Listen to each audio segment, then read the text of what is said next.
തൃശൂർ പൂരം പ്രദർശനത്തിന് തുടക്കമായി കേന്ദ്ര സഹമന്ത്രി സുരേഷ് ഗോപിയും റവന്യൂ മന്ത്രി കെ രാജനും ചേർന്ന് ഉദ്ഘാടനം നിർവഹിച്ചു. ഉദ്ഘാടനം കഴിഞ്ഞെങ്കിലും ഏപ്രിൽ 2-ന് മാത്രമാകും പൂർണ്ണതോതിൽ സ്റ്റോളുകൾ പ്രവർത്തനം ആരംഭിക്കുക.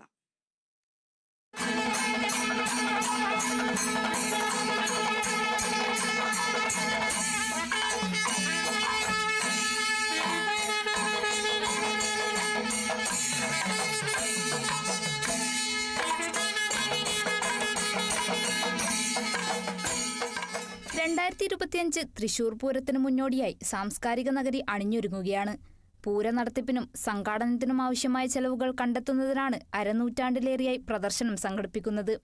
തിരുവമ്പാടി പാറമേക്കാവ് ദേവസ്വങ്ങളുടെ നേതൃത്വത്തിൽ കൊച്ചിൻ ദേവസ്വം ബോർഡിന്റെ അനുമതിയോടുകൂടിയാണ് പൂരപ്രദർശനം നടക്കുന്നത്. 62ാമത് പൂരപ്രദർശനം കേന്ദ്രമന്ത്രി സുരേഷ് ഗോപിയും റവന്യൂ മന്ത്രി കെ രാജനും ചേർന്ന് നിർവഹിച്ചു.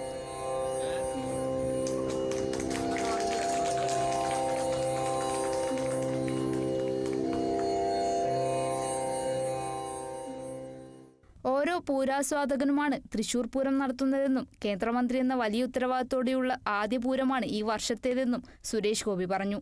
എല്ലാവരും ആനന്ദം കൊയ്തെടുക്കുന്ന ഉത്സവകാലം ഏറ്റവും ഭംഗിയാകട്ടെ എന്നും നന്മകൾ കൊയ്തെടുക്കുന്ന വലിയ വമ്പൻ പൂരം ആശംസിക്കുന്നതായും സുരേഷ് ഗോപി പറഞ്ഞു.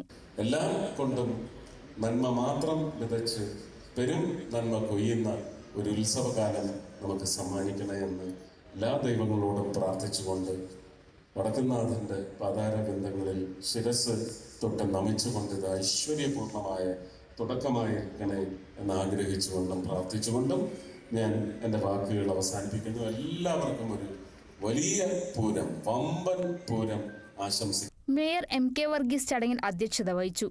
മന്ത്രി R Bindu, P Balachandran MLA, Cochin Devaswom board president K Raveendran, deputy mayor ML Rosy തുടങ്ങിയവരും ചടങ്ങിൽ പങ്കെടുത്തു. ഉദ്ഘാടനം നടത്തിയെങ്കിലും പൂരപ്രദർശനം പൂർണ്ണസജ്ജമായി പ്രവർത്തിക്കുക ഏപ്രിൽ 2-ന് മാത്രമാകും. പ്രദർശനം മെയ് അവസാന വാരത്തിൽ സമാപിക്കും വിധമാണ് ക്രമീകരണങ്ങൾ ഏർപ്പെടുത്തിയിരിക്കുന്നത്. സാധാരണ ദിവസങ്ങളിൽ പ്രവേശന ടിക്കറ്റിന് 40 രൂപയും പൂരത്തിന്റെ 3 ദിവസം 50 രൂപയുമാണ് നിരക്ക്. വടക്കുംനാഥ ക്ഷേത്ര മൈതാനത്ത് കിഴക്കേ ഗോപുരത്തിന് സമീപത്തെ പ്രദർശന നഗരിയിൽ 150 സ്റ്റാളുകളും 70ഓളം പവിലിയനുകളുമാണ് പ്രദർശനത്തിന്റെ ഭാഗമായി തയ്യാറാക്കുക. മെയ് 6-7 തീയതികളിലാണ് ലോക വിശ്വപ്രസിദ്ധമായ തൃശൂർ പൂരം. Kerala Vision news, Thrissur.